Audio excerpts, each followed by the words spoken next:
నా ప్రియ భక్తులారా, ప్రభువును స్తుతించండి. నేను సిస్టర్ ప్రసింత టోప్నో ఎస్.జే. మీ అందరికీ హృదయపూర్వక శుభాకాంక్షలు. ఈ రోజు ఆగస్టు 15వ తేదీ, 2026 సంవత్సరంలోని 8వ నెల. మీ అందరికీ 80వ స్వాతంత్ర్య దినోత్సవ శుభాకాంక్షలు. ఈ దినోత్సవాన్ని అవర్ లేడీ అస్సంప్షన్ డే గా కూడా జరుపుకుంటారు. ఓ సర్వశక్తిమంతుడైన దేవా, భారత స్వాతంత్ర్య దినోత్సవం సందర్భంగా ఈ రోజు మేము మీకు కృతజ్ఞతలు తెలుపుతున్నాము.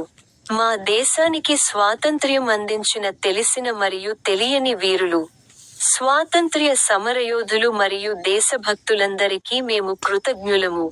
మా దేశాన్ని శాంతి, ఐక్యత, న్యాయం మరియు సోదరభావంతో నింపండి.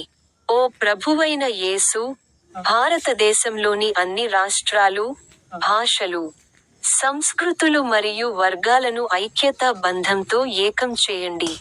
మా నాయకులకు జ్ఞానం, నిజాయితీ మరియు న్యాయబుద్ధిని ప్రసాదించండి. పేదలు, రైతులు, కార్మికులు, పిల్లలు, యువత, మహిళలు మరియు వృద్ధులను రక్షించండి.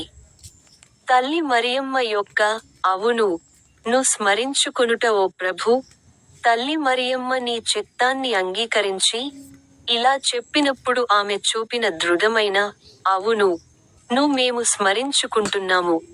ఇదిగో, నేను ప్రభువు దాసిని. నీ మాట చొప్పున నాకు జరుగునుగాక. ఓ ప్రభూ, తల్లి మరియమ్మ వలె, విశ్వాసంతో, వినయంతో, మరియు ధైర్యంతో నీ చిత్తాన్ని అంగీకరించేలా మాకు నేర్పించు. తల్లి మరియమ్మ, మా కుటుంబాల కోసం ప్రార్థించు.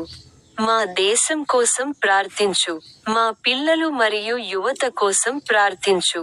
మా యాజకులు, బిషప్లు, సన్యాసినులు, మరియు సహోదరుల కోసం ప్రార్థించు. భారతదేశంలో శాంతి మరియు సామరస్యం కోసం ప్రార్థించు. ఆయన తన 2 వాక్యాలలోని బైబిలు వచనాలపై మాట్లాడారు. ప్రసంగి 18, వచనం 21. దుష్టుడు తన పాపములన్నిటి నుండి తిరిగి, నా కట్టడలన్నిటిని గైకొని, నీతిగాను న్యాయముగాను ప్రవర్తించిన ఎడల, వాడు చావక జీవించును. గలతీయులకు రాసిన పత్రిక 6వ అధ్యాయము 9వ వచనం ఇలా చెబుతోంది: మంచి చేయడంలో మనం నిరుత్సాహపడవద్దు, ఎందుకంటే మనం విడిచిపెట్టకుండా ఉంటే తగిన సమయంలో పంట కోస్తాము.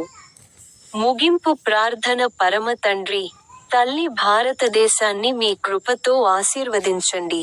బాధ్యతతో కూడిన స్వేచ్ఛ, న్యాయంతో కూడిన కరోనా, మరియు మానవ గౌరవంతో కూడిన అభివృద్ధి మార్గాన్ని మా దేశానికి చూపించండి.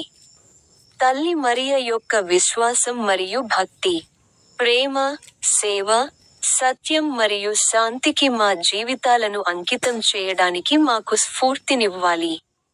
భారతదేశంలో శాంతి నెలకొనాలి.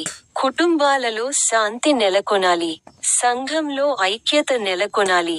ప్రపంచంలో ప్రేమ వెల్లివిరాలి. భారతదేశానికి జయము. ప్రభువైన యేసుకు జయము. తల్లి మరియా, మా కోసం ప్రార్థించండి. ఆమేన్.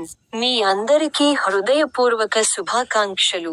నా యూట్యూబ్ ఛానెల్లోని స్వైప్ బటన్ పై క్లిక్ చేయడం మర్చిపోవద్దు.